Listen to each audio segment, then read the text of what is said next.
সেই সকল ভিসা প্রত্যাশীরা আজকে গুলশানের ইতালির এম্বাসির অনুমোদিত যে ভিসা প্রসেসিং সেন্টারটি রয়েছে তার সামনেই এই মুহূর্তে তারা জড়ো হয়ে প্রায় কয়েকশো ভিসা প্রত্যাশী ভুক্তভোগী তারা আন্দোলন করছেন। এখানে তারা আজকে অবস্থান নিয়েছেন এবং তারা বলছেন যে তাদের যে ভিসা জটিলতা, দীর্ঘদিন ধরে তারা যে ভিসা না পাওয়ার যে সমস্যার মধ্যে রয়েছেন, সেই সংকট সমাধান না হওয়া পর্যন্ত তাদের এই অবস্থান কর্মসূচিতেই তারা চালিয়ে যাবেন। তারা বলছেন যে দীর্ঘদিন ধরে তারা আবেদন করার প্রেক্ষিতে টাকা পয়সা এবং পাসপোর্ট জমা দেওয়ার পরেও তাদের অ্যাপয়েন্টমেন্ট দেওয়া হচ্ছে না, কিংবা যারা অ্যাপয়েন্টমেন্ট পেয়েছেন তাদের ভিসা দেওয়া হচ্ছে না। এই ক্ষেত্রে তারা বলছেন যে বিশেষ করে 23-24-এর যে সকল আবেদনকারীরা ছিলেন বা ভিসা প্রত্যাশীরা ছিলেন তারাই মূলত এই সমস্যার সম্মুখীন হচ্ছেন, যার কারণে তারা দীর্ঘদিন ধরে আন্দোলন চালিয়ে যাচ্ছেন এবং বেশ কয়েকবার তারা সরকারের যে সকল মন্ত্রণালয়গুলো রয়েছে সেখানে তারা আবেদন করার পরেও কোনো সুরাহা আসেনি। এ নিয়ে তারা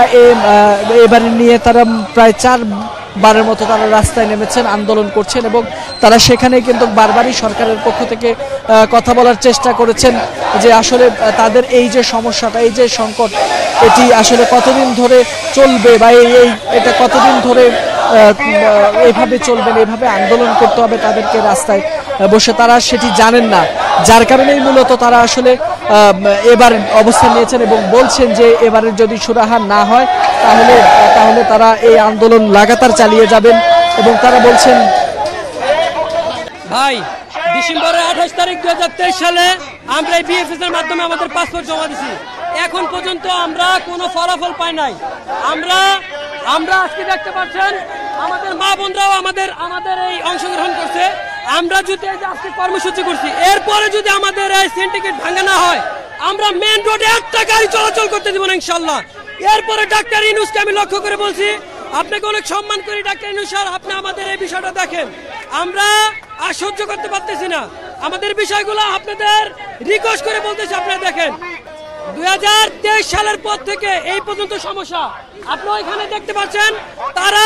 কিছু টাকা ঘুষের মাধ্যমে তারা অ্যাপয়েন্টমেন্ট দিয়ে থাকে, ভিসা দিয়ে থাকে। যে ঘুষ বা টাকা তাদেরকে দেয় না তাদেরকে তারা ভিসাও দিতে পারে না। তারা পুরাটাই সিন্ডিকেট করতেছে ভিসা নিয়ে।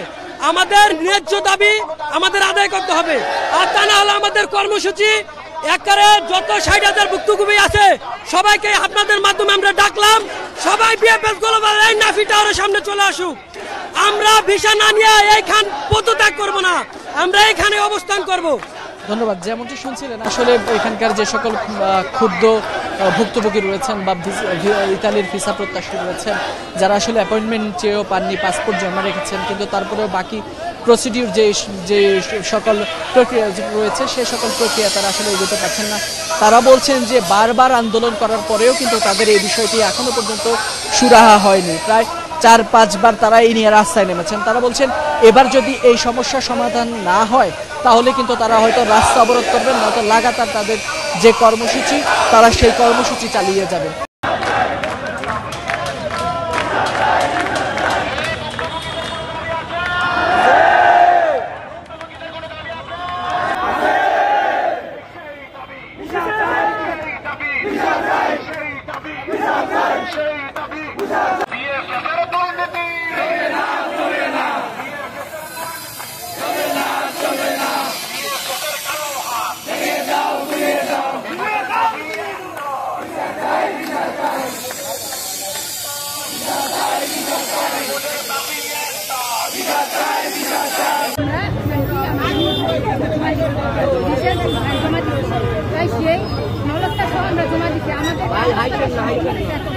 আমার স্বামী নিতে পারি ওর নিজের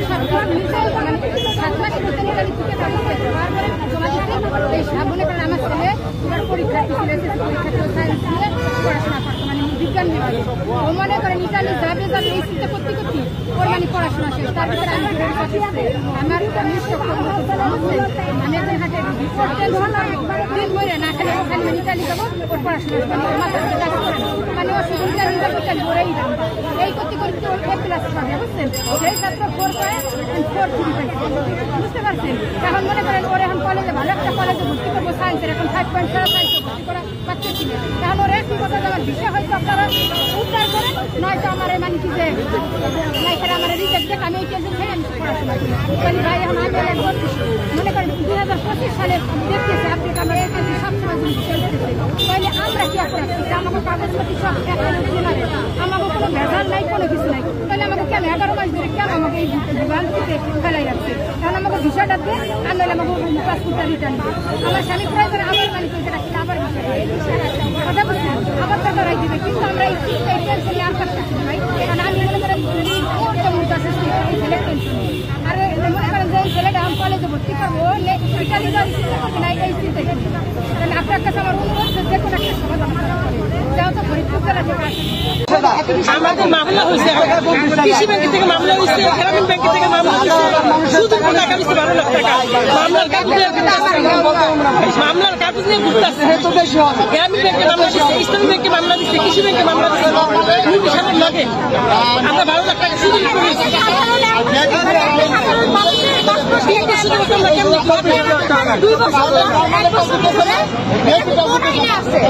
ইটালি অ্যাম্বাসিডর যে উনি আসছে টাকলায় এই টাকলার আসার পরে থেকে বাংলাদেশের ভিসার জটিলতা শুরু হয়েছে উনি যেই দেশে ছিল ওই দেশে সমস্যা করছে 2023 সালে আগস্ট মাসের পর থেকে একটা বিষয় দিতেছে না 2024 সালে অ্যাপার্টমেন্ট ভুক্তভোগী যারা আছে কোনো অ্যাপার্টমেন্টই নিতেছে না একটা মেসেজও আইতেছে না এখন মালিকের স্ত্রীরা গিয়ে চেক করলে স্টেপ পাইছি লেখা থাকে সব ঠিক আছে বলতেছে আমরা দ্বিতীয়বার আন্দোলন করছি ওনারা বলছে সুই আপডেট করতে ইটালি থেকে বলতেছে সুই আপডেট বলতে কিছু নাই সুই আপডেট বাংলাদেশে হয় এই বাংলাদেশে এম্বাসিতে সমস্যা আমাদের এখান থেকে কাগজ যাচাই বাছাই করে নুলসা উঠছে সমস্যা বাংলাদেশে এই অ্যাম্বাসিডর যে উনি সরাসরি দুর্নীতিতে জড়িত এর আগে বলছে 2023 সালে যে বিশাল জটিলতা সবাই উনি বলছেন নুলসের কোনো মেয়াদ দেয় এখন কেন আপডেট করাইতে হবে উনি নিজে জড়িত আমরা আজকের ভিতরে সমাধান যদি না পাই তাহলে ওনারে এক দফা দিয়ে পদত্যাগ করতে হবে